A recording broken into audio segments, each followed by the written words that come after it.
Hi guys, welcome to How to Maximize. In this video, I will show you how to add Twitter quotes on videos Capcut. First of all, open up the Twitter app. After opening the app, click on the plus icon from the bottom right corner. Then type a tweet and click to post the tweet. After that, tap on your profile icon from the top right corner and go into Profile. Now from your profile, tap on the tweet you just posted. Then take a screenshot of it. After taking the screenshot, tap to crop it.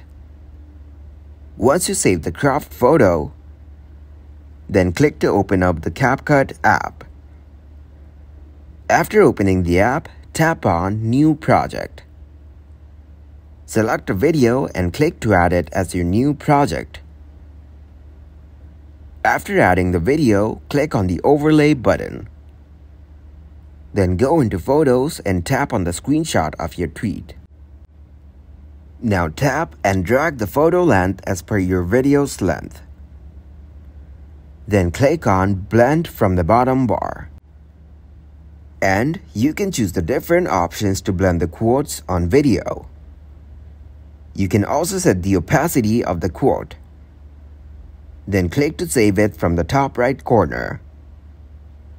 Thanks for watching and please leave a like, subscribe and share.